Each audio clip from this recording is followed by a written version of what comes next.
మెదక్ జిల్లా రామాయంపేట మండల కేంద్రంలో మార్కండేయ జయంతి వేడుకలు ఘనంగా నిర్వహించారు. మార్కండేయ జయంతి పురస్కరించుకుని స్థానిక పద్మశాలి సంఘం పట్టణ అధ్యక్షులు రమేష్ ఆధ్వర్యంలో మహంకాళి దేవాలయం నుంచి మార్కండేయ స్వామి దేవాలయం వరకు మార్కండేయ విగ్రహ శోభాయాత్ర నిర్వహించారు. మార్కండేయ దేవాలయంలో గణపతి హోమం కార్యక్రమాన్ని నిర్వహించడం జరిగింది. అనంతరం పద్మశాలి సంఘం ఆధ్వర్యంలో అన్నదాన కార్యక్రమం ఏర్పాటు చేశారు. ఈ కార్యక్రమంలో పెద్ద ఎత్తున భక్తులు పాల్గొన్నారు.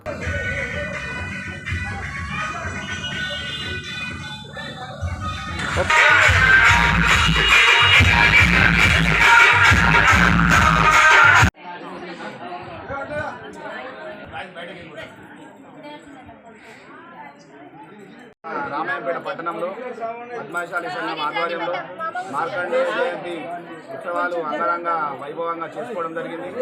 మనము మొన్ననే ఎలక్షన్ నేను అధ్యక్షుడిగా మన సంఘ సభ్యులందరూ కలిసి కూడా ఎన్నుకోవడం జరిగింది. అలాగే యూత్ కమిటీ కూడా ఏర్పడ్డది. ఇప్పుడు మహిళా కమిటీ కూడా ఏర్పడ్డది. మనకు అన్ని రకాలుగా మనకు బలం చేకూరింది. ఇప్పుడు మనకు అందరూ కూడా సహకరిస్తున్నారు.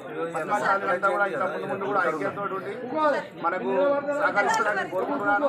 ఈ రోజు మనకు అంగరంగ వైభవంగా మనం మార్కండేయ జయంతి నిర్వహించినందుకు నేను ఆనందం వ్యక్తం చేస్తున్నాను. ఇప్పుడు ఇలాగే మహిళలు, మన యూత్ సభ్యులు, మన సభ్యులు అందరూ కూడా సహకరించాలని కోరుకుంటున్నాను. ఈరోజు వచ్చిన వారికి అందరు కూడా నా హృదయపూర్వక ధన్యవాదాలు తెలియజేస్తున్నాను. జై మార్కండేయ, జై జై మార్కండేయ. అభిషేక కార్యక్రమం జరిగింది. అలాగే మన కలశయాత్ర కూడా ఇప్పుడు చేసుకోవడం జరిగింది. యజ్ఞ హోమం కూడా చేసుకుంటున్నాం మనము. తర్వాత తదనంతరము మనకు అన్నదాన కార్యక్రమం ఉన్నది. అన్ని విధాల్లో కూడా మనము మంచిగా చేసుకున్నాం. ఈసారి మార్కండేయ ఎప్పుడు కూడా ఇలాగే చేసుకోవాలని కోరుకుంటున్నాను. జై మార్కండేయ. మరిన్ని అప్డేట్స్ కోసం మా ఛానల్ని సబ్స్క్రైబ్ చేయండి.